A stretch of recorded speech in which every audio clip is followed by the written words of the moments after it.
நாமத்திற்கும் மிக மேலான நாமம் இயேசுவின் நாமமே. எல்லா தலைமுறையும் என்றும் போற்றிடும் நாமம் இயேசுவின் நாமமே. எல்லா நாமத்திற்கும் மிக மேலான நாமம் இயேசுவின் நாமமே. எல்லா தலைமுறையும் என்றும் போற்றிடும் நாமம் இயேசுவின் நாமமே. இயேசு நாமமே ஜெயம் ஜெயமே, சாத்தானின் சக்தி ஒன்றுமில்லையே. இயேசு நாமமே ஜெயம் ஜெயமே, சாத்தானின் சக்தி ஒன்றுமில்லையே. அல்லேலூயா ஓசன்னா அல்லேலூயா அல்லேலூயா ஆமென். அல்லேலூயா ஓசன்னா அல்லேலூயா அல்லேலூயா ஆமென்.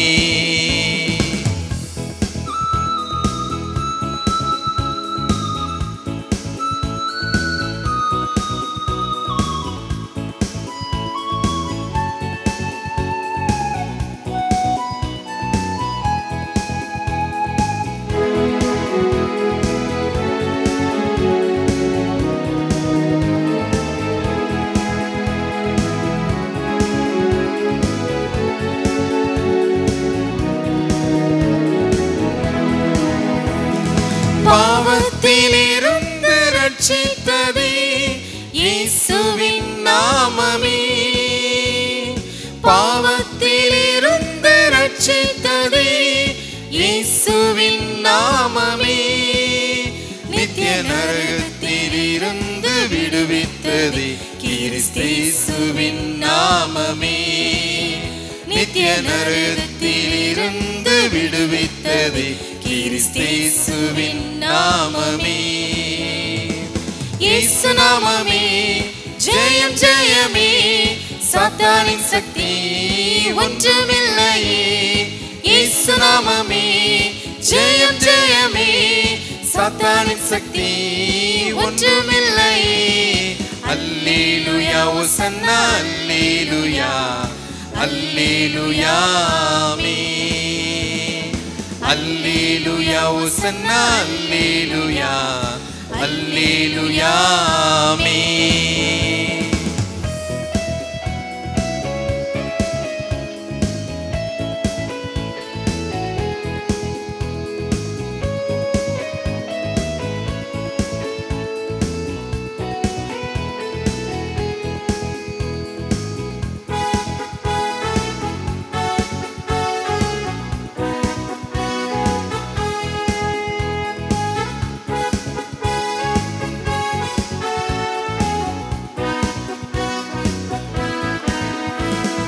சாத்தானின் மேல் அதிகாரம் தந்ததே இயேசுவின் நாமமே. சாத்தானின் மேல் அதிகாரம் தந்ததே இயேசுவின் நாமமே. சத்ரு கோட்டைகளை தகர்த்தெறிந்திட்டதே கிறிஸ்தேசுவின் நாமமே. சத்ரு கோட்டைகளை தகர்த்தெறிந்திட்டதே கிறிஸ்தேசுவின் நாமமே.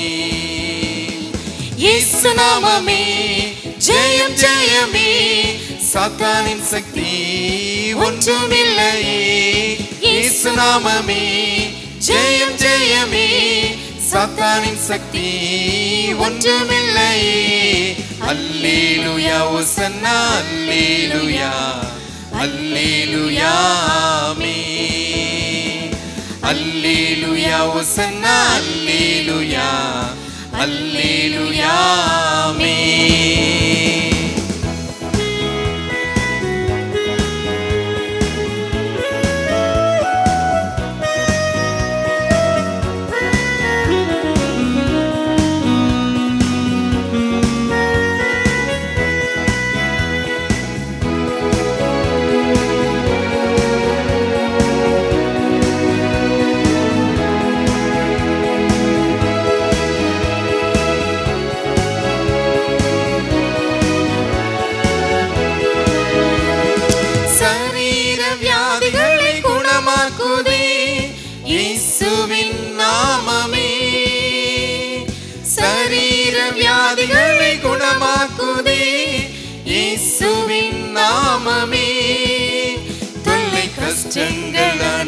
அனைத்தையும் நீக்கிடுதே கிறிஸ்தேசுவின் நாமமே. தொல்லை கஷ்டங்கள் அனைத்தையும் நீக்கிடுதே கிறிஸ்தேசுவின் நாமமே. இயேசு நாமமே ஜெயம் ஜெயமே, சாத்தானின் சக்தி ஒன்றுமில்லையே.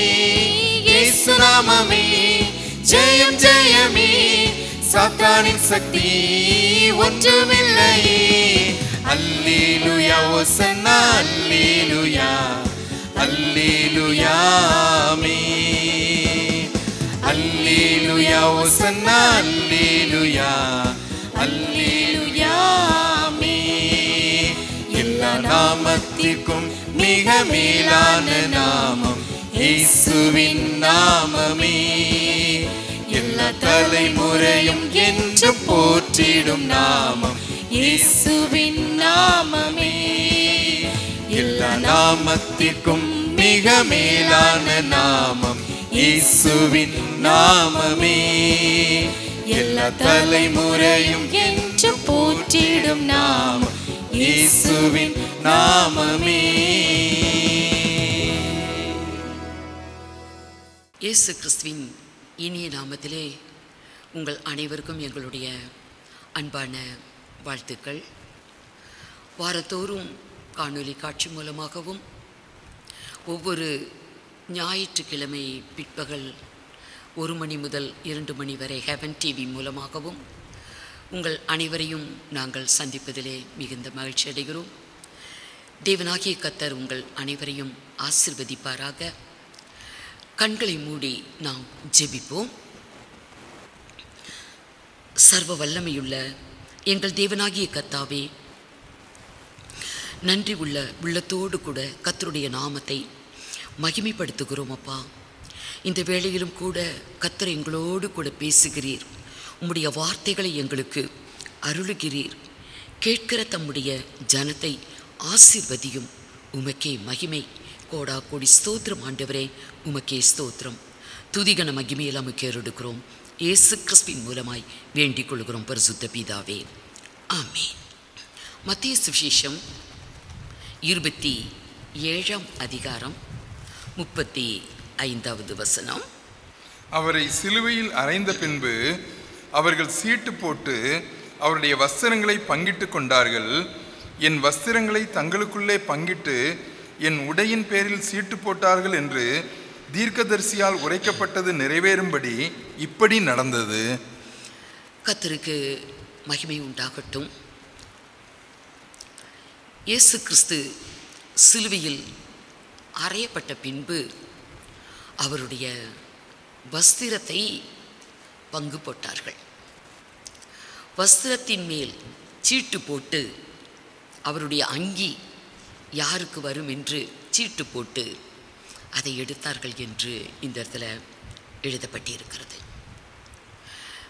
தீர்க்கதரிசிகள் ஆண்டவராகிய இயேசு கிறிஸ்துவை குறித்து என்னெல்லாம் தீர்க்க தரிசனம் உரைத்தார்களோ அந்த தீர்க்க தரிசன வாக்கியங்கள் அனைத்தும் அவரிடத்திலே நிறைவேறினது.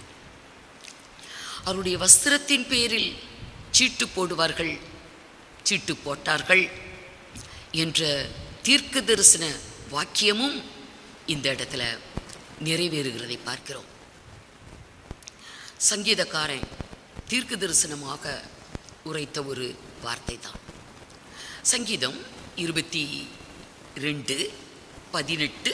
என் வஸ்திரங்களை தங்களுக்குள்ளே பங்கிட்டு என் வஸ்திரங்களை தங்களுக்குள்ளே பங்கிட்டு என் உடையின் பேரில் சீட்டு போடுகிறார்கள், பேரில் சீட்டு போட்டார்கள் என்று எழுதப்பட்டிருக்கிற வேத வாக்கியம். அதைத்தான் இந்த இடத்துல மத்தேயு எழுதுகிறார். தீர்க்கதரிசியால் உரைக்கப்பட்ட அந்த தீர்க்க தரிசன வசனம் நிறைவேறும்படி அவருடைய வஸ்திரங்களின் மேல் சீட்டு போட்டார்கள். யோவான் சுவிசேஷத்தில் எழுதப்பட்டிருக்கும் போர் சேவகர்கள் அவருடைய வஸ்திரங்களை 4ஆக பங்கிட்டு 4 பேரும் போர் சேவகர்கள் வஸ்திரங்களை பங்கிட்டு எடுக்கிறாங்க. ஆனால் அவருடைய அங்கி, அந்த அங்கி தையலே இல்லை, அப்படியே நெய்யப்பட்டது. ஆகவே அதை துண்டா வெட்டி இயேசு கிறிஸ்துடைய அங்கி அது முழுவதும் அப்படியே நெய்யப்பட்டதாக இருந்தது. அதை 4 துண்டா வெட்டி பங்கு போடுவதற்கு அவங்க விரும்பலை. இல்லை, இதுக்கு நம்ம சீட்டு போடுவோம், இந்த அங்கி யார் பேருக்கு வருதோ அவங்க எடுத்துக்கலாம் என்று அந்த அங்கியின் பேரில் தான் சீட்டு போடுறாங்க. யோவான் சுவிசேஷம் 19ஆம் அதிகாரம் 23-24 வசனங்களை வாசிங்க. போர் சேவகர் இயேசுவை சிலுவையில் அறைந்த பின்பு அவருடைய வஸ்திரங்களை எடுத்து ஒவ்வொரு சேவகனுக்கு ஒவ்வொரு பங்காக 4 பங்காக்கினார்கள். 4 பங்கு அவருடைய வஸ்திரங்கள் பங்கிட்டார்கள். அங்கியையும் எடுத்தார்கள். அந்த அங்கி தையல் இல்லாமல் மேலே தொடங்கி முழுவதும் நெய்யப்பட்டதாய் இருந்தது. அவர்கள் இதை நாம் கிழியாமல் யாருக்கு வருமோ என்று இதை குறித்து சீட்டு போடுவோம் என்று ஒருவரோடு ஒருவர் பேசிக்கொண்டார்கள். என் வஸ்திரங்களை தங்களுக்குள்ளே பங்கிட்டு என் உடையின் மேல் சீட்டு போட்டார்கள் என்ற வேத வாக்கியம் நிறைவேறத்தக்கதாக போர் சேவகர் இப்படி செய்தார்கள். சீட்டு போட்டு எடுத்தாங்க. அவர்களுக்கு இயேசு வேண்டாம், அவரால் உண்டாகக்கூடிய ரட்சிப்பு வேண்டாம், அவர் பேசின சத்தியம் வேண்டாம், இதெல்லாம் ஒன்றும் வேண்டாம், அவருடைய வஸ்திரம் மாத்திரம் வேணும் என்று இங்கே போட்டி போட்டு பங்கு போட்டு வஸ்திரங்களை எடுத்துக்கொள்றாங்க. இன்றைக்கு உலகத்தில் அப்படித்தான். இயேசு வேண்டாம், அவரால் வரக்கூடிய ரட்சிப்பு வேண்டாம், அவர் சொன்ன சத்தியம் அதை ஏற்றுக்கொண்டா நித்திய ஜீவனுக்கு போகலாம், சத்தியம் வேண்டாம், நித்திய ஜீவன் வேண்டாம். இந்த உலகத்தில் அவருடைய அற்புதங்கள், அதிசயங்கள், அவரால் வரக்கூடிய ஆரோக்கியம், விடுதலை, ஆசீர்வாதம், அதுதான் அவருடைய வஸ்திரம், அது கிடைக்கணும் என்றுதான் இன்றைக்கும் ஜனங்கள் விரும்புகிறாங்க. ஏனென்றால் இயேசு கிறிஸ்துவின் வஸ்திரம் அதிலே வல்லமை இருந்தது, குணமாக்கிற வல்லமை மனிதனுடைய வாழ்விலே அது அற்புதம் நடந்தது, அதிசயம் நடந்தது. எத்தனையோ நோயாளிகள் அந்த வஸ்திரத்தை தொட்டார்கள், தொட்டவர்கள் அனைவரும் சுஸ்தமடைந்தார்கள், சுகமடைந்தார்கள் என்று வேதம் சொல்லுது. அந்த வஸ்திரத்தை தொட்டவங்களுக்கெல்லாம் மார்க்கு சுவிசேஷம் 6ஆம் அதிகாரம் 54 56 வரைக்கும் வாசிங்க. அவர்கள் படவிலிருந்து இறங்கின உடனே ஜனங்கள் அவரை அறிந்து அந்த சுற்றுப்புறமெங்கும் ஓடி திரிந்து பிணியாளிகளை படுக்கையில் கிடத்தி பிணியாளிகளை எல்லாம் படுக்கையில கிடத்தி அவர் வந்திருக்கிறார் என்று கேள்விப்பட்ட இடங்களில் எல்லாம் சுமந்து கொண்டு வந்தார்கள். நிறைய நோயாளிகளை சுமந்துட்டு வராங்க, எல்லாம் கட்டல்ல போட்டு கட்டலோட சேர்த்து நிறைய பிணியாளிகளை ஒவ்வொரு ஊர்களிலிருந்தும் இயேசு கிறிஸ்து இந்த இடத்துல வந்திருக்கிறார் என்று கேள்விப்பட்ட உடனேயே நிறைய நோயாளிகளை கொண்டு வந்து அங்க வைக்கிறாங்க. அல்லாமலும் அவர் பிரவேசித்த கிராமங்கள், பட்டணங்கள், நாடுகள் எவைகளோ அவைகளின் சந்தை வெளிகளிலே வியாதிக்காரரை வைத்து அவருடைய வஸ்திரத்தின் ஓரத்தையாகிலும் அவர்கள் தொடும்படி உத்தரவாக வேண்டும் என்று அவரை வேண்டிக் கொண்டார்கள். அவரை தொட்ட யாவரும், வஸ்திரத்தை தொட்ட யாவரும் சொஸ்தமானார்கள். அதனாலதான் வஸ்திரத்தை விரும்பினாங்க.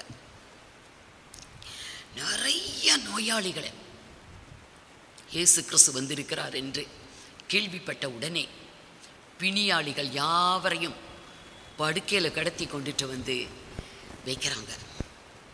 அவருடைய வஸ்திரத்தின் ஓரத்தை தொடுவதற்கு உத்தரவாக வேண்டும் என்று கேட்டுக்கொண்டாங்க. அவர் சரி என்று சொன்னார். தொட்ட அனைவரும் குணமடைந்தார்கள். வஸ்திரத்தின் மீதுதான் ஜனங்கள் ஆர்வம் கொண்டாங்க. சுகம் பெற்றவர்கள் சரி, அவர் என்ன சொல்றாரு, அவர் சொல்லக்கூடிய வார்த்தை என்ன? சுகம் பெற்றதே போதும், ஆரோக்கியம் கிடைத்தது போதும், என் வாழ்விலே அற்புதங்கள் நடந்தது போதும், அதிசயங்கள் நடந்தது, அதுவே எனக்கு திருப்தி, அதுவே போதும். இன்றைக்கும் ஜனங்க அப்படிதான் இருக்கிறாங்க. சுகம் பெறுவதற்கு, ஆரோக்கியம் பெறுவதற்கு, அற்புதம் பெறுவதற்கு, ஆசீர்வாதங்கள் வாங்குவதற்கு, அதுக்கு தான் ஆவிக்குரிய சபைக்கே போவாங்க. இன்றைக்கும் ஜனங்களுடைய மனது அப்படிதான் இருக்குது. அன்றைக்கு இயேசு கிறிஸ்துவின் காலத்தில் ஒரு பெண் இருந்தாள். அவள் மிகுந்த ஒரு துன்பத்தை அனுபவித்துக் கொண்டிருந்தாள். 12 வருடமாய் அவளுடைய சரீரத்தில் அவளுக்கு இருந்த பலவீனம், மிகுந்த ஒரு வேதனையை அனுபவித்துக் கொண்டிருந்தாள். ரொம்ப ரொம்ப கஷ்டப்பட்டா. எத்தனையோ வைத்தியர்கள், எவ்வளவு ட்ரீட்மெண்ட். இன்னைக்கு ஜனங்க ஓடுவாங்க பாருங்க. ஒவ்வொரு ஹாஸ்பிட்டல் எந்த ஹாஸ்பிட்டல் பெஸ்ட்டு, எந்த டாக்டருடைய ட்ரீட்மெண்ட் பெஸ்ட்டு அப்படின்னு சொல்லி தேடி ஒவ்வொரு இடமா இன்னைக்கு போய் அலையிற நோயாளிகள் இன்றைக்கு நம்ம கண்கூட பார்க்க முடியுது. அன்றைக்கு அநேக வைத்தியர்களால், நிறைய வைத்தியர்களை பார்த்து இருந்த பணத்தை எல்லாம் செலவிட்டு கொஞ்சம் கூட அவளுடைய சரீரத்திலே மாற்றம் இல்லை, ஆரோக்கியம் இல்லை. மிகவும் வேதனைப்பட்டாள். நோயினால 12 வருடமா வேதனை, வைத்தியர்களால் அது ஒரு வேதனை. பணத்தை எல்லாம் செலவு பண்ணி கொஞ்சம் கூட ஆரோக்கியம் இல்லை, அதனால வேதனை. வேதனையின் மேல் வேதனையை அனுபவித்த ஒரு பெண் இருந்தாள். மார்க்கு சுவிசேஷம் 5ஆம் அதிகாரம் 26 பாருங்க, 28 வரைக்கும் வாசிங்க. அநேக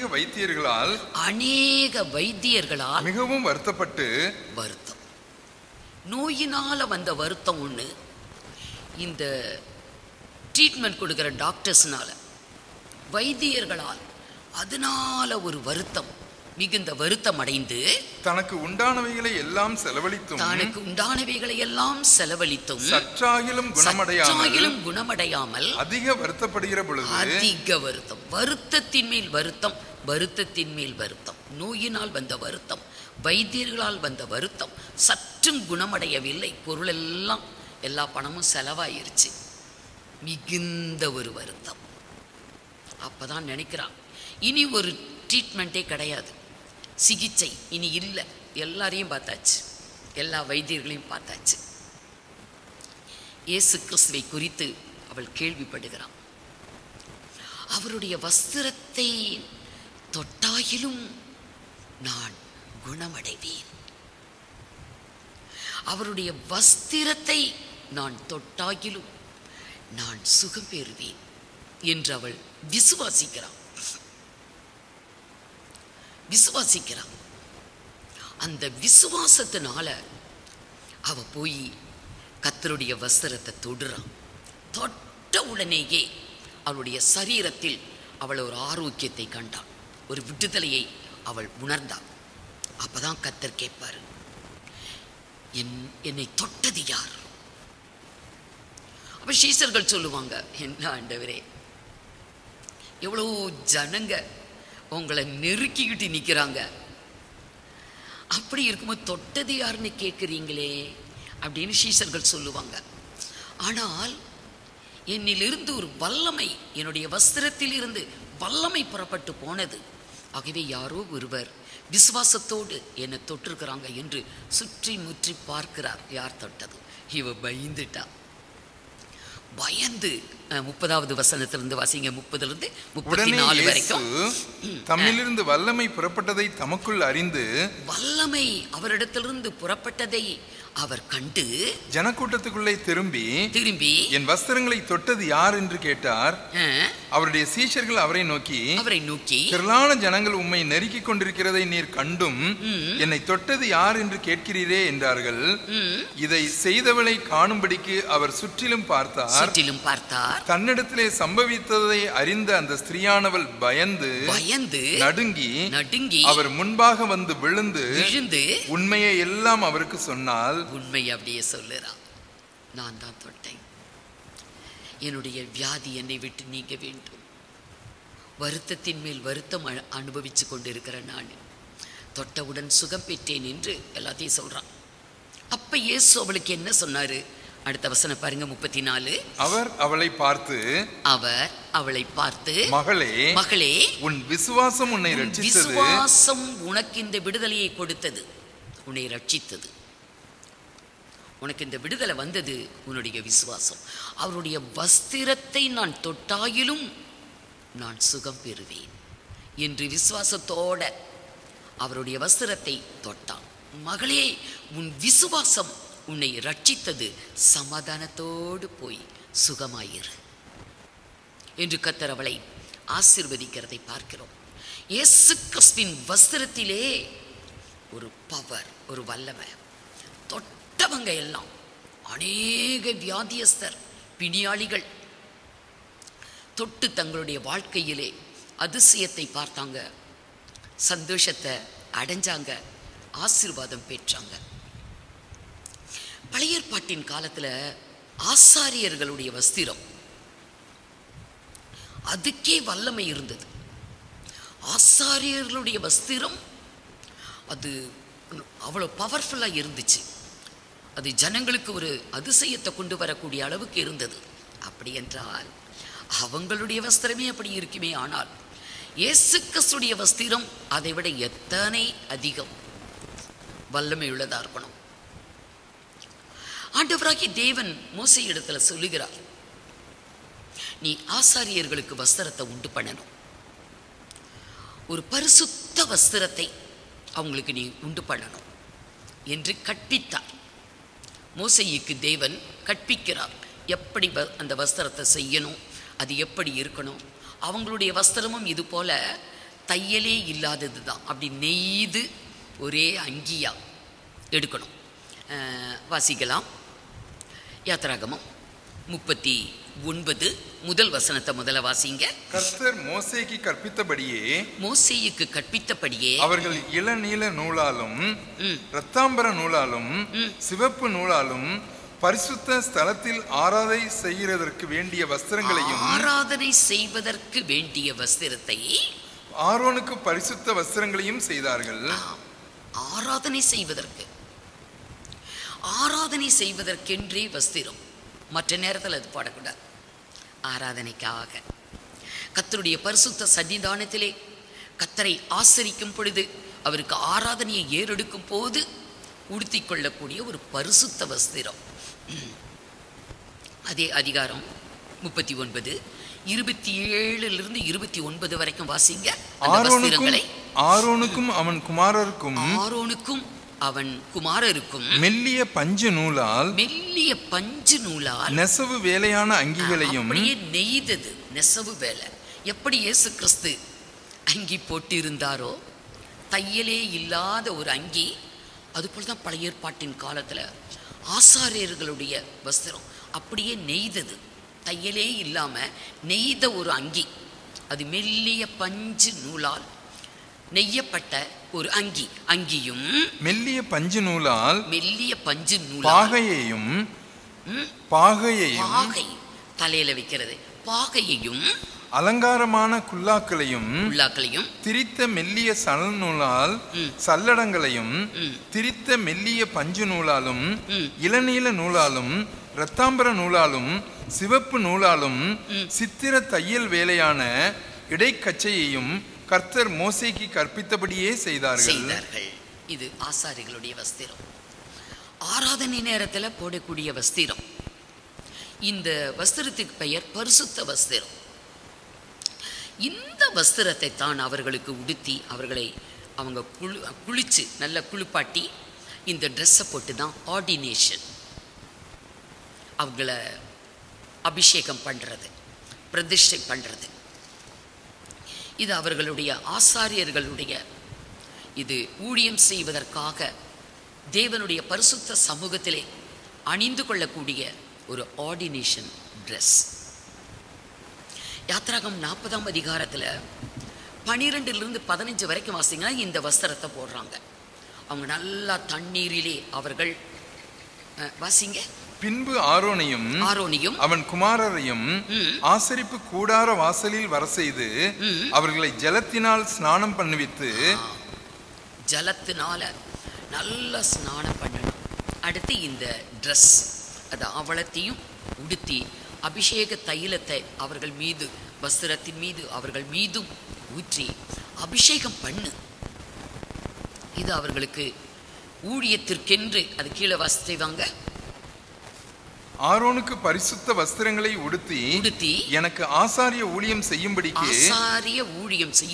அவனை அபிஷேகம் பண்ணி அவனை பரிசுத்தப்படுத்துவாயாக. அவன் குமாரரையும் வர செய்து அவர்களுக்கு அங்கிகளை உடுத்தி அவர்கள் எனக்கு ஆசாரிய ஊழியம் செய்யும்படி அவர்களையும் அவர்கள் தகப்பனை அபிஷேகம் பண்ணினபடியே அபிஷேகம் பண்ணுவாயாக.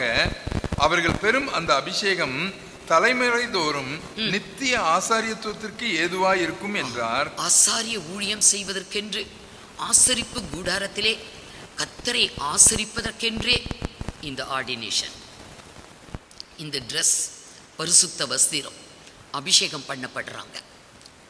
இப்ப வேதம் சொல்லுகிறது அவங்களுக்கு ஆராதனை வேலையில கொடுத்துறதுக்கு மட்டும்தான். ஆராதனை முடிச்ச உடனே அவர்கள் அந்த பரிசுத்த வஸ்திரத்தை கழட்டி, அங்க கர்த்தருடைய ஆலயத்திலேயே பரிசுத்த அறை வீடுகள் இருக்கும்.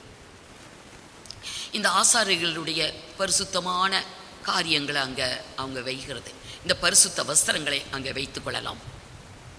அவர்களுடைய சர்வாங்க தகன பலி, போஜன பலி, இந்த மாதிரி பலிகளையும் அவர்கள் அங்கே வைத்துக் கொள்ளலாம். பரிசுத்தமான பொருள்களை அவர்கள் அங்கே வைப்பதற்காக ஆலயத்தில் அங்கே அறைகள், பரிசுத்த அறைகள், பரிசுத்த பொருள்கள் வைக்கப்படுவதற்கு.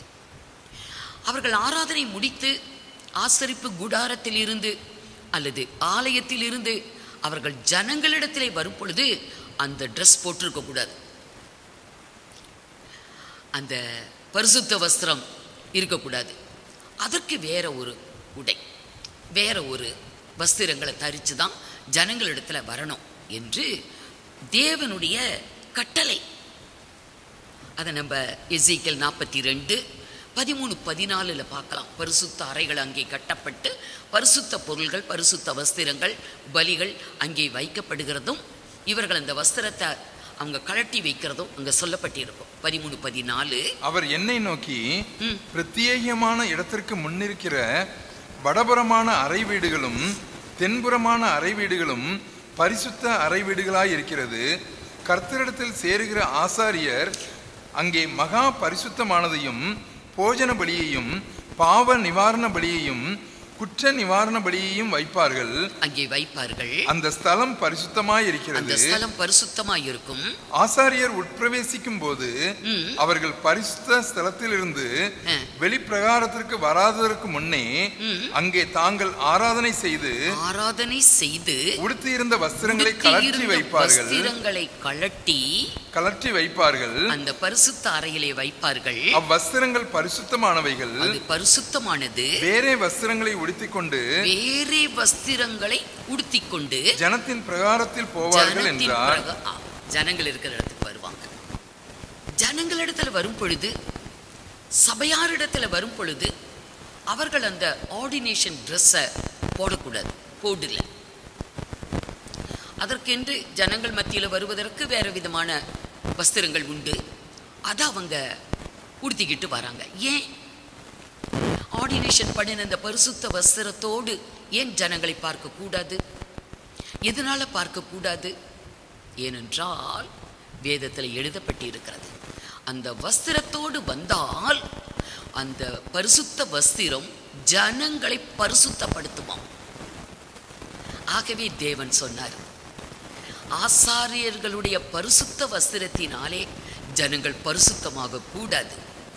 ஆகவே ஆராதனை முடிந்த உடனே ஆசரிப்பு கூடாரத்துக்குள்ள ஆலயத்தில் இருக்கிற பரிசுத்த அறையிலே அவர்கள் வஸ்திரங்களை அங்கே கழட்டி வைத்துவிட்டு வேறே வஸ்திரங்களை உடுத்தி கொண்டுதான் ஜனங்களை வந்து பார்க்க வேண்டும் என்று தேவனுடைய கட்டளை. ஏசாயா, எசேக்கியேல் 44:19 பாருங்க. 44 அதிகாரம் 19வது வசனம். அவர்கள் வெளிப்பிரகாரமாகிய புறமுற்றத்திலே ஜனங்களிடத்தில் போகும்போது, ஜனங்களிடத்திலே ஆசாரியர்கள் போகும்போது, அவர்கள் தாங்கள் ஆராதனை செய்யும் சமயத்தில் உடுத்தியிருந்த தங்கள் வஸ்திரங்களை கழற்றி அவைகளை பரிசுத்த அறை வீடுகளில் வைத்து வேறே வஸ்திரங்களை உடுத்திக் கொள்ள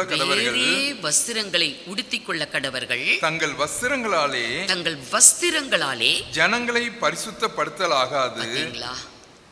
அந்த ஆர்டினேஷன் ட்ரெஸ் ஜனங்களை பரிசுத்தப்படுத்திடும். ஜனங்கள் அப்படி பரிசுத்தம் அடையக்கூடாது. ஜனங்கள் பரிசுத்தம் அடைவதற்கு தேவன் வேறொரு நியமனம் வைத்திருந்தார். பலியினால தான், பலி செலுத்தப்பட்ட ரத்தம் அவர்கள் மீது தெளிக்கப்பட வேண்டும். ரத்தம் தெளிக்கப்படுகிறதுனால தான் அவர்கள் பரிசுத்தம் அடைய வேண்டும். பலி இல்லாமல் பரிசுத்தம் இல்லை. அது தேவனுடைய நியமனம். ஆகவே அந்த முறைப்படி தான் ஜனங்கள் பரிசுத்தமடைய வேண்டும். சபை பரிசுத்தமடைய வேண்டும். தேவ ஜனங்கள் பரிசுத்தமடைய வேண்டும். அது தேவனுடைய நியமம். ஆனால் ஆசாரியர்கள் தங்களுடைய பரிசுத்த வஸ்திரத்தினாலே ஜனங்களை பரிசுத்தப்படுத்தலாகாது. ஆகவே தான் ஆராதனை நேரத்தில் உடுத்துற ட்ரெஸ்ஸை ஜனகமத்தியில் போகும்போது உடுத்தக்கூடாது. இது பழைய ஏற்பாடு. ஆனால் புதிய ஏற்பாட்டில் பார்க்கலாம். ஆண்டவராகிய இயேசு கிறிஸ்துவின் வஸ்திரம் அந்த பழைய ஏற்பாட்டு ஆசாரியர்களுடைய வஸ்திரத்தை காட்டிலும் எத்தனையோ பன்மடங்கு வல்லமை உள்ளது. எருசலேம் தேவாலயத்தில் அவர் பிரசங்க பண்ணினார். அவருடைய அந்த ட்ரெஸ்ஸை தான் போட்டிருந்தார். அதே உடையில் தான் அவர் ஜனங்களையும் சந்தித்தார். அதே உடையில் தான் பிரயாணம் செய்கிறார். கலிலேயா கடல்ல எத்தனை முறை பிரயாணம் செய்தார்.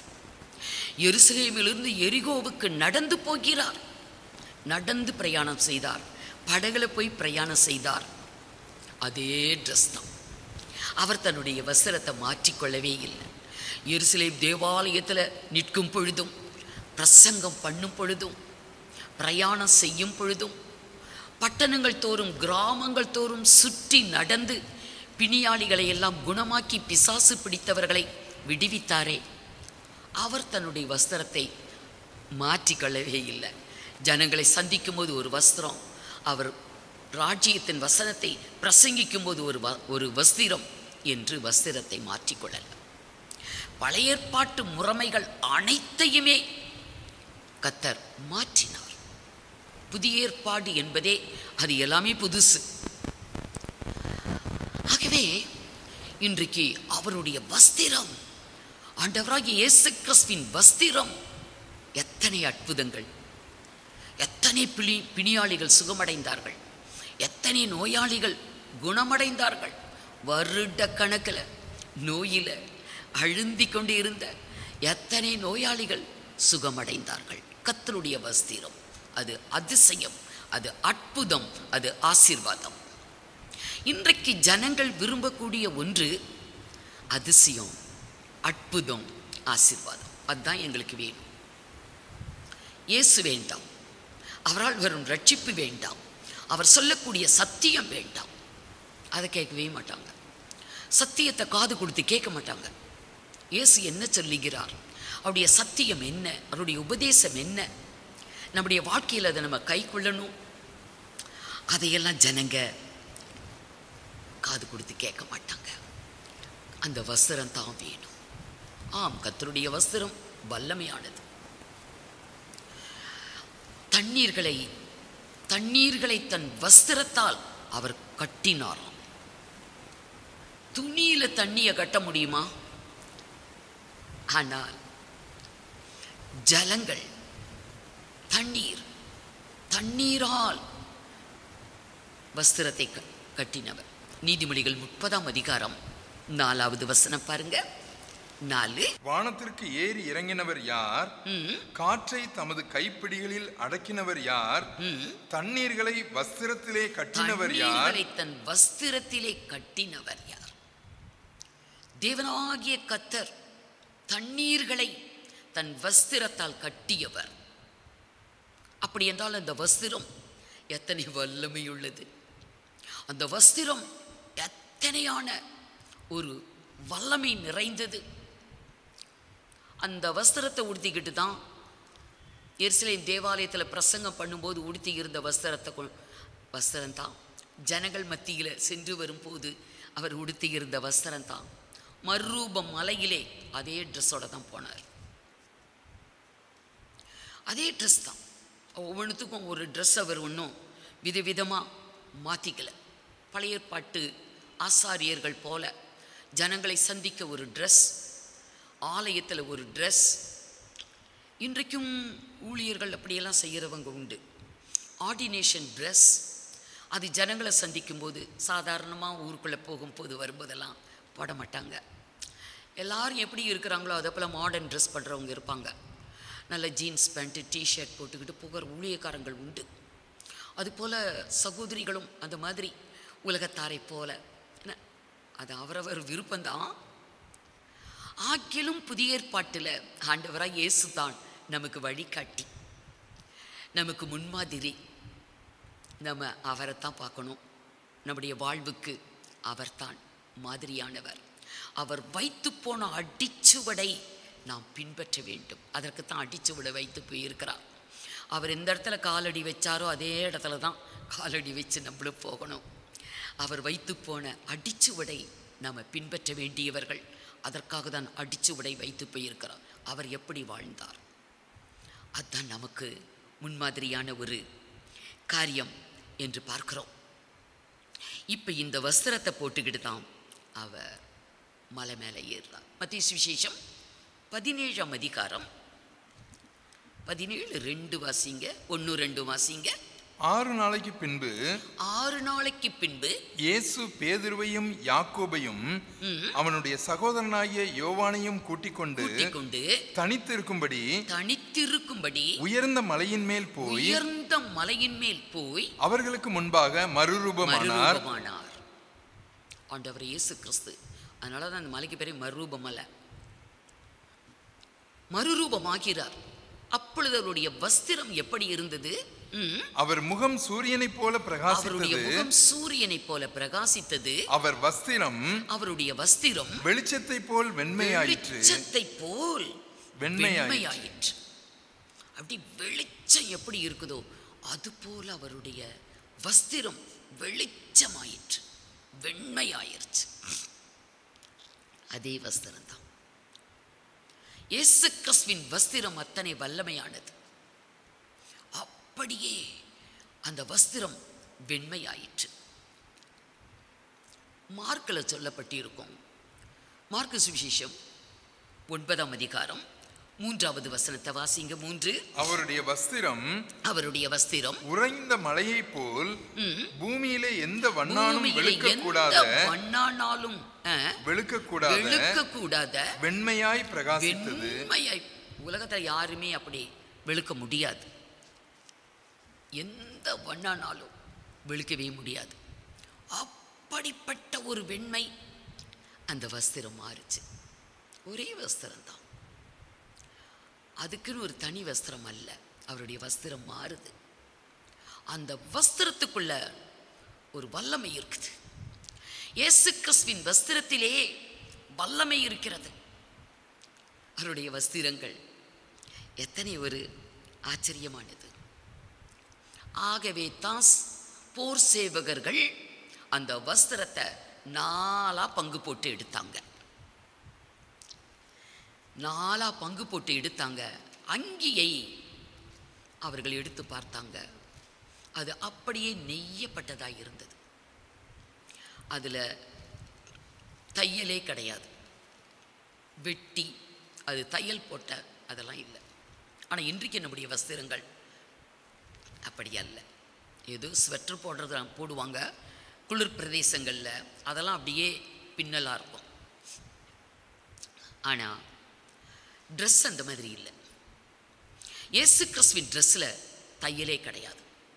ஆகவே தான் அவருடைய அங்கியை வெட்ட வேண்டாம், அதை சீட்டு போட்டு யார் பேருக்கு வருதோ அவங்க அதை எடுத்துக்கொள்ளலாம் என்று உடையின் பேரில் சீட்டு போட்டார்கள். அது தீர்க்க தரிசனம். தீர்க்கதரிசிகளால் உரைக்கப்பட்ட தீர்க்க தரிசன வாக்கியம். ஆகவே அது அப்படியே நடந்தது என்று பார்க்கலாம். அந்த வஸ்திரத்தை அவங்க பங்கு போட்டு எடுத்தாங்க. இன்னைக்கு வஸ்திரத்தை எடுத்தார்கள் என்றால் பொருள் என்ன? அந்த வஸ்திரத்தின் வல்லமை அவங்களுக்கு இஷ்டம். ஏன்னா அந்த வஸ்திரம் உலகத்தில் அநேகருடைய வாழ்வில் மாற்றங்களை கொண்டு வந்தது. அதாவது விடுதலை, ஆசீர்வாதம், சுகம், ஒரு மன சந்தோஷம், சமாதானம். ரட்சிப்பு இல்லை, பாவத்தில் விடுதலை இல்லை, அக்கிரமத்தில் விடுதலை இல்லை. மரித்து போனால் நித்திய ஜீவனுக்குள்ளே போக முடியாது. அதெல்லாம் இயேசுவை ஏற்றுக்கொண்டால்தான். இயேசுவை ஏற்றுக்கொண்டவர்களுக்குத்தான் அது. இந்த அற்புத அதிசயங்களை விரும்புகிறவங்களுக்கு அது கிடையாது. அன்றைக்கு உலகத்திலே ஆண்டவராகிய இயேசு கிறிஸ்து ஊழியம் செய்த நாட்களிலே இஸ்ரேல் தேசத்திலே அநேகர் அவரால் எவ்வளோ ஆசீர்வாதங்களை பெற்றாங்க, அற்புதங்களை பெற்றாங்க. ஆனால் அவங்கள யாருமே வரல. கடைசி மட்டும் அவரோடு நிலைத்திருக்கவில்லை. லாசருவை எடுத்துக்கொள்ளலாம். அவன் மரித்து 4 நாளாகி நாருமே அப்படின்னு சொன்னாங்க. உயிரோடு எழுப்பினார். அவன் கடைசி மட்டும் கர்த்தரோடு இருந்தானா? ஆண்டவராய் இயேசு கிறிஸ்து கல்வாரி சிலுவையிலே தொங்கிக் கொண்டிருக்கிறார். தாங்கொண்ணா வேதனையோடு கூட தொங்கிக் கொண்டிருக்கிறார். சர்வலோகத்தின் பாவத்தையும் சுமந்து பாவிகளுக்கு விடுதலை கொடுக்க, ரட்சிப்பை கொடுக்க அவர் தொங்கிக் கொண்டிருக்கிறார். அவரால் அதிசயங்களை அனுபவித்தவங்க, அற்புதங்களை பெற்றவங்க, ஆசீர்வாதங்களை வாங்கினவங்க, வியாதியிலே சுகமடைந்தவங்க அங்கே யாருமே இல்லை. அவங்கெல்லாம் அங்கே ஒருத்தருமே இல்லை. 4 பேர் நிற்கிறாங்க. மரியாள், ஆண்டவராய் இயேசுவை பெற்ற தாய் மரியாள், அவங்களுடைய சகோதரி கிலோயப்பா மரியாள், மகதலேனா மரியாள், 3 பெண்கள் தான் கிட்ட நிற்கிறாங்க. யோவான் கிட்ட நிற்பான். அதனால தன் அருகே இருந்த சீசனை பார்த்து அதோ உன் தாய் அப்படின்னு யோவான் கிட்ட சொல்லுவார். இந்த 4 பேர் தான், ஒரு ஆண்மகனும் 3 பெண்களும். அதிசயங்கள், அற்புதங்கள், ஆசீர்வாதங்கள் இவைகளை நாடி ஓடுகிறவர்கள் கர்த்தர்கிட்ட கடைசி மட்டும் அவங்களால நிற்க முடியாது. ஏன்னா அவங்களோட நோக்கம், எதிர்பார்ப்பு ஆசீர்வாதம். ஆராதனைக்கு போனால் ஆசீர்வாதம், ஆவிக்குரிய சபைகளுக்கு போனால் ஆசீர்வாதம். ஓடுவாங்க. ஆசீர்வாதம் கிடைக்கிறதுக்காக, அற்புதம் வாழ்வில் நடக்கிறதுக்காக, தீர்க்க தரிசனங்களை கேட்பதற்காக ஜனங்கள் ஓடுறாங்க. லாசரு சிலுவை அண்டை இல்லையே. சகேயு, இன்றைக்கு உன் வீட்டுக்கு ரட்சிப்பு வந்தது என்றார். அவனுக்காக எருசலேமிலிருந்து எரிகோவுக்கு நடந்து போகிறார். எனக்கு தேவன் ஒரு வாய்ப்பை கொடுத்துறப்போ, ஒரு 2 டைம் இஸ்ரேல் நாட்டுக்கு போயிருந்தப்போ, எருசலேமில் இருந்து எரிகோவுக்கு போகிறோம். டூரிஸ்ட் பஸ்ஸில் அப்படி போகிறோம், காலையில் போகிறோம். அப்போது நல்ல ஒரு ஏசி பஸ், சொகுசு பஸ், அதில் உட்காந்துக்கிட்டு போகும்போது நான் யோசித்தேன், நாம் இன்னைக்கு ஒரு ஏசி பஸ்ஸில் இவ்வளோ சொகுசாக உட்காந்து எரிகோவுக்கு போகிறோம். ஆண்டவராகிய இயேசு கிறிஸ்து எரிகோவுக்கு எப்படி போனார்? எருசலேமிலிருந்து எரிகோவுக்கு போனார், நடந்தே போனார். அங்கே எத்தனை பேர் ரட்சிக்கப்பட்டாங்க? ஒரே ஒருவன் அத்தி மரத்தில் உட்காந்துக்கிட்டு இருக்கிறான், சகியு. சகியுவே சீக்கிரமாய் இறங்கி வா, இன்றைக்கு நான் உன் வீட்டில் தங்க வேண்டும், உன் வீட்டுக்கு இன்றைக்கு ரட்சிப்பு வந்தது. அந்த ஒருவனுக்காக நமக்கெல்லாம் ஒரு ஆத்துமா இருக்குதுன்னு சொன்னால் அதுக்காக எவ்வளோ கஷ்டப்பட்டு போகிறதா? அது எப்போமாவது பார்த்துக்கலாம் அப்படின்னு நினைப்போம். அந்த ஒரு ஆத்துமாவுக்காக அவர் அவ்வளவு தூரம் நடந்து போனார். அவன் இருந்தானா சிலுவை அண்டை? சகி இல்லை. நாயின் ஒரு விதவையின் மகன் வாலிபன் பாடையில எடுத்துக்கிட்டு போறாங்க அடக்கம் பண்றதுக்கு.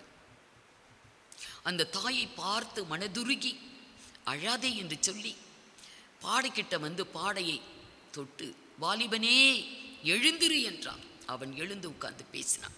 அந்த வாலிபன் வந்தானா? அதிசயங்களையும் ஆசீர்வாதங்களையும் அற்புதங்களையும் பெற்றவர்கள் யாருமே அங்கே இல்லை. யாரும் அங்க இல்லை. 10 குஷ்டரோகிகள் ஒரே டைமில் வந்தாங்க, சுகம் பெற்றார்கள். ஆசாரியனிடத்தில் போய் உங்களை காண்பீங்க என்று 10 பேரை அனுப்புகிற போகிற வழியிலேயே சுகம் அடைந்தார்கள். நன்றியோடு ஒருவன் வந்து நன்றி சொல்ல வந்தான். அவனாகிலும் வந்தானா? இல்லை. எத்தனை குருடர்கள் கண்கள் இல்லாமல் இருளை தரிசித்தாங்க. கண்கள் திறக்கப்பட்டது, வெளிச்சத்தை பார்த்தாங்க. யாராகிலும் ஒருத்தரும் இல்லை. அதுதான் அற்புதங்களையும் அதிசயங்களையும் ஆசீர்வாதங்களையும் விரும்புகிறவர்கள் இன்றைக்கு அவங்களுடைய நிலைமை. நமக்கு தேவை கர்த்தர் தான். இயேசு கிறிஸ்து தான் வேண்டும். நம்முடைய வாழ்வில் இயேசு வேண்டும். ஆனால் அன்றைக்கு போர் சேவகர்கள் இயேசு வேண்டாம், அவரை சிலுவையில் அறையுங்க, அவர் வேண்டாம். அன்னைக்கு யூத ஜனங்கள் கூட பரபாசை விடுதலை பண்ணுங்க, இயேசுவை சிலுவையில் அறையுங்க. பரபாஸ் பேர் போன ஒரு மனிதன், பயங்கரமான மனிதன், அவனை விடுவித்தாங்க. இயேசுவை சிலுவையில் அறையும் என்று கூக்குரல் போட்டாங்க. போர் சேவகர்கள் அவங்க வஸ்திரத்தை எனக்கு உனக்குன்னு பங்கு போட்டு எடுத்தாங்க. வஸ்திரத்தை எடுத்துக்கொள்ளுதல், வஸ்திரம் வஸ்திரம் ஆண்டவரை இயேசு கிறிஸ்துவின் வஸ்திரம், அதுதான் அற்புதம், அதிசயம், ஆசீர்வாதம். கர்த்தர் சொன்னாரு, அப்படிப்பட்டவங்கெல்லாம் வந்து கடைசி மட்டும் நித்தியத்தில் வந்து சேருவாங்களோ என்னவோ, அது தெரியல. ஏனென்றால் ஒரு கூட்டம் வந்து நிற்கிறாங்க. ஆண்டவரே, உம்முடைய நாமத்திலே நாங்கள் தீர்க்க தரிசனம் உரைத்தோம், உம்முடைய நாமத்திலே பிசாசுகளை துரத்தினோம், உம்முடைய நாமத்திலே எவ்வளவு அதிசயங்கள் அற்புதங்கள் செய்தோம் என்று சொல்லும் போது கர்த்தர் என்ன சொல்லுகிறார்? மத்தேயு விசேஷம் 7ஆம் அதிகாரம் 21 பாருங்க. பரலோகத்தில் இருக்கிற என் பிதாவின் சித்தத்தின்படி செய்கிறவனே, பரலோகத்தில் இருக்கிற என்னுடைய பிதாவின் சித்தத்தின்படி செய்கிறவன் பரலோக ராஜ்யத்தில் பிரவேசிப்பானே அல்லாமல் என்னை நோக்கி கர்த்தாவே கர்த்தாவே என்று சொல்லுகிறவன் அதில் பிரவேசிப்பதில்லை. பரலோகத்தில் இருக்கிற பிதாவுடைய சித்தப்படி செய்கிறவன் மாத்திரம்தான் பரலோக ராஜ்யத்தில் பிரவேசிப்பான். மறுபடி கர்த்தாவே கர்த்தாவே கர்த்தாவே என்று ஓயாம ஜெபிக்கலாம், கூப்பிடலாம், போக முடியாது. அன்றைக்கு ஒரு கூட்டம் வந்து ஆண்டவரிடத்துல கேட்கிறாங்க, வாசிங்க கீழே. அந்நாளில் அநேகர் என்னை நோக்கி, அந்நாளில் அநேகர் என்னை நோக்கி கர்த்தாவே கர்த்தாவே கர்த்தாவே கர்த்தாவே உமது நாமத்தினாலே தீர்க்க தரிசனம் உரைத்தோம் அல்லவா? உண்மைதான், கர்த்தருடைய நாமத்தில் தீர்க்க தரிசனம் உரைத்திருக்கிறாங்க. அவங்க சொன்னதெல்லாம் நடந்திருக்கவும் செய்யுது. கர்த்தருடைய நாமத்தில் தீர்க்க தரிசனம் உரைத்தோம் அல்லவா? உமது நாமத்தினாலே பிசாசுகளை துரத்தினோம் அல்லவா? பிசாசுகளை எல்லாம் துரத்தி இருக்காங்க. இயேசுவின் நாமத்தை சொல்லும் போது அது ஓடத்தான் செய்யும், அது யாரா இருந்தாலும் சரி. இயேசு கிறிஸ்துவின் நாமத்துல நம்ம பிசாசை துரத்த முடியும். பிசாசுகளை துரத்தினோம் அல்லவா? உமது நாமத்தினாலே அநேக அற்புதங்களை செய்தோம் அல்லவா? அற்புதங்களை செய்தோம் அல்லவா என்பார்கள். அப்பொழுது நான் ஒரு காலம் உங்களை அறியவில்லை, அக்கிரம அற்புதம் செய்தவர்களையே கர்த்தர் ஒரு காலம் நான் உங்களை அறியவில்லை. அப்ப அற்புதங்களை பெற்றவங்க, அதிசயங்களை பெற்றவங்க, ஆசீர்வாதங்களை பெற்றவங்க, அது மாத்திரம் வேணும். அற்புதம் அதிசயம் ஆசீர்வாதம் மட்டும் வேணும். இயேசுவின் வஸ்திரம் மட்டும் இருந்தா போதும், இயேசு வேண்டாம். இங்கே அற்புதம் செய்த ஒரு பெரும் கூட்டம் வந்து நிற்கிறாங்க. தீர்க்க தரிசனம் உரைத்த ஒரு கூட்டம் வந்து நிற்கிறாங்க. வியாதிகளையும் பிசாசு பிடித்தவர்களையும் குணமாக்கின ஒரு கூட்டம், தேவ ஊழியர்களின் கூட்டம், ஒரு கூட்டம் வந்து நிற்கிறாங்க. நாங்கள் அப்படியெல்லாம் செய்தோமே ஆண்டவரே என்று சொல்லும் போது இயேசு என்ன சொன்னார்? அப்பொழுது நான் ஒரு காலம் உங்களை அறியவில்லை, ஒரு காலம் நான் உங்களை அறியவில்லை, அக்கிரம செய்கைக்காரரே என்னை விட்டு அகன்று போங்கள் என்று அவர்களுக்கு சொல்லுவேன். பார்த்தீங்களா? இதெல்லாம் அக்கிரம செய்கையா? தீர்க்க தரிசனம் உரைக்கிறது, பிசாசுகளை துரத்துறது, வியாதிகளை குணப்படுத்துகிறது, இந்த அற்புதங்களை செய்கிறது, அது அக்கிரம செய்கையா? பிதாவின் சித்தப்படி, பரலோகத்தில் இருக்கிற பிதாவுடைய சித்தப்படி செய்யாதவன் எவ்வளோ ஊழியம் செய்தாலும் அது தேவனோட பார்வையில் அக்கிரம செய்கை. யார் பரலோகத்தில் பிரவேசிப்பா? யார் பரலோகத்தில் பிரவேசிப்பா? அவருடைய ராஜ்யத்தில் யார் பிரவேசிப்பா? முடிவு பரியந்தம் அவர் அண்டையில் நிற்கிறவங்க யார்? அவரோடு நித்திய ஜீவனை சுதந்திரிக்கிறவங்க யார்? 21வது வசனத்தை மீண்டும் வாசிங்க. பரலோகத்தில் இருக்கிற என் பிதாவின் சித்தத்தின்படி, பரலோகத்தில் இருக்கிற என் பிதாவினுடைய சித்தத்தின்படி செய்கிறவன் பரலோக ராஜ்யத்தில் பிரவேசிப்பானே அல்லாமல் என்னை நோக்கி கர்த்தாவே கர்த்தாவே என்று சொல்லுகிறவன் அதில் பிரவேசிப்பதில்லை. எவ்வளவு ஜெபம் பண்ணலாம், கர்த்தாவே கர்த்தாவே என்று சொல்லி நாளெல்லாம் ஜெபித்தாலும் பரலோகத்தில் இருக்கிற பிதாவுடைய சித்தப்படி செய்யாதவன் அவன் எவ்வளவு வல்லமையான ஒரு ஊழியக்காரனாய், அவன் மூலம் எவ்வளவு அற்புதங்கள் அடையாளங்கள் நடந்திருந்தாலும் பரலோகம் கிடையாது. தேவன் அந்த அற்புத அடையாளங்கள் நடந்த தீர்க்க தரிசனம் உரைத்து வியாதிகளை குணப்படுத்தி பிசாசுகளை துரத்தி செய்த அந்த ஊழியத்தை அக்கிரம செய்கை என்றே சொல்லிவிட்டார். ஆகவே எது முக்கியம்? பிதாவின் சித்தம் செய்வது. ஆண்டவராய் இயேசு கிறிஸ்து என்ன சொன்னாரோ அதை நம்ம அப்படியே செய்யணும். கர்த்தர் என்ன சொன்னாரோ அதை நம்முடைய வாழ்வில் நம்ம செய்யணும். அப்பதான் பரலோக ராஜ்யம். இங்க பார்க்குறோம், அற்புதம் செய்தவங்களே போகலை. அப்ப அற்புதத்தை பெற்றுக்கொண்டவர்கள் எப்படி? அவருடைய வஸ்திரத்தை பெற்றுக்கொண்டவர்கள் எப்படி? அவங்களுடைய நிலைமை. ஆம் அருமையானவர்களே, நமக்கு கர்த்தர் தான் முக்கியம். ஆண்டவர் இயேசு கிறிஸ்து அவர் தான் முக்கியம். அவருடைய சத்தியம் அதுதான் நமக்கு முக்கியம். ஆண்டவர் சொன்னார், சத்தியத்தை சொல்றதுக்காக தான் நான் இந்த பூமிக்கு வந்தேன், அதற்காகவே நான் பிறந்தேன். சத்தியவான் எவனும் என் சத்தம் கேட்கிறான். தேவனால் பிறவாதவன் என் சத்தத்துக்கு செவி கொடுக்க மாட்டான். தேவனால் பிறந்தவன் எவனோ அவன்தான் என் சத்தத்துக்கு செவி கொடுப்பான் என்று கர்த்தர் சொன்னார். சிலுவை அண்டையிலே இவங்கெல்லாம் யாருமே இல்லை. அவரால் அதிசயம் பெற்றவங்க, அற்புதம் பெற்றவங்க, உயிர் தெழுந்தவங்க, குஷ்டரோகம் குணம் அடைந்தவங்க, கண்கள் திறக்கப்பட்டவங்க, நோயிலிருந்து விடுதலை பெற்றவங்க ஒருவரும் இல்லை. ஒரு சிறு கூட்டத்தான். சீஷர்கள் கூட அந்த இடத்துல இல்லை. அவங்கெல்லாம் கூட ஓடிட்டாங்க. சீஷர்கள் ஓடிவிட்டார்கள். இயேசுவை பிடித்த உடனே அவங்கெல்லாம் ஓடிட்டாங்க. ஒரு கூட்டம் தூரத்தில் நின்று பார்க்குறாங்க. ஒரு சிறு கூட்டம் 4 பேர் அவங்க தான் சிலுவை அண்டையில் நிற்கிறாங்க. ஒரு கூட்டம் ஓடினாங்க, ஒரு கூட்டம் தூரத்தில் நின்று பார்த்து கொண்டிருந்தாங்க. அவரோடு ஊழியம் செய்த பெண்கள் தான் தூரத்திலேயே நின்று பார்க்கிறாங்க. ஒரு சிறு கூட்டம் அவர் அருகே நிற்கிறது. அந்த கூட்டத்தில் தான் நம்ம இருக்கணும். அவரோடு கூட கடைசி மட்டும் நாம் நிலைத்திருந்து நித்திய ஜீவனை நாம் சுதந்திரிக்க வேண்டும். இனி காலம் செல்லாது, குறுகின காலம். மத்திய ஆகாயத்திலே கர்த்தர் வெளிப்படும் காலம் சமீபமாயிருச்சு. நாம் அவரை தரிசிக்க வேண்டும். அவர் வெளிப்படும் நாளிலே நம்ம வெட்கப்பட்டு போகக்கூடாது. தைரியம் உள்ளவர்களாய் அவரை நாம் சந்திக்க வேண்டும். அப்படி என்றால் கர்த்தரையும் அவருடைய சத்தியத்தையும் நாம் பற்றி கொள்ளணும். அதுதான் பரலோகத்தில் இருக்கிற பிதாவுடைய சித்தம். அப்போ தான் அவரோடு கூட நித்திய வாழ்வை சுதந்திரிக்க முடியும். தேவனாகிய கர்த்தர் உங்கள் அனைவரையும் ஆசீர்வதிப்பாராக. கண்களை மூடி நாம் ஜெபிப்போம். எங்களை நேசிக்கிற நல்ல தகப்பனே, இந்த நாளுக்காக உமக்கு நன்றி செலுத்துகிறோம் அப்பா. இன்றைக்கும் கூட வேதத்திலிருந்து வசனங்கள் மூலமாக நாங்கள் உம்முடைய வசனங்களை தியானிக்க நீங்கள் கிருபை செய்த தயவுக்காக நன்றி செலுத்துகிறோம். ஆண்டவரே, உம்முடைய வஸ்திரங்களை தொட்டு அநேகர் சுகம் பெற்றார்கள். ஆனால் ஒருவேளை உலக பிரகாரமான ஆரோக்கியத்திற்காகவும் ஆசீர்வாதத்திற்காகவும் மட்டும் உம்மை பின்பற்றுகிறவர்களாக அல்லாமல் உம்முடைய சித்தத்தின்படி நாங்கள் செய்து உம்மை எதிர்கொள்ள எங்கள் ஒவ்வொருவருக்கும் கிருபை செய்யணுமாறு ஜெபிக்கிறோம்.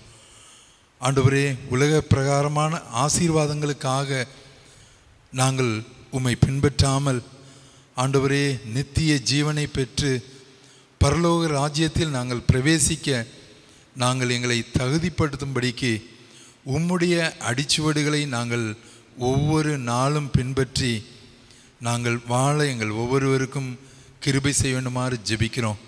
ஆண்டவரே, உலக பிரகாரமான ஆசீர்வாதங்களுக்காக மட்டும் நாங்கள் இங்கு வராமல் ஆண்டவரே உம்முடைய மகத்துவங்கள் ஒவ்வொன்றையும் நாங்கள் குறித்து ஆராய்ந்து தியானித்து ஆண்டவரே நீர் எங்களுக்காக சிலுவையில் அறையப்பட்டீர் என்ற அந்த உன்னதமான நோக்கத்தை நாங்கள் உணர்ந்தவர்களாக எங்களை ரட்சிக்கும்படிக்கு நீங்கள் இந்த உலகத்தில் வந்தீர் என்பதை நாங்கள் அறிந்து ஆண்டவரே உம்மை மட்டும் நாங்கள் பின்பற்றி ஆண்டவரே உலக பிரகாரமான ஆசீர்வாதங்களையும் நித்திய ஜீவனையும் ஆண்டவரை நாங்கள் பெற்றுக்கொள்ள எங்கள் ஒவ்வொருவருக்கும் கிருபை செய்யும்.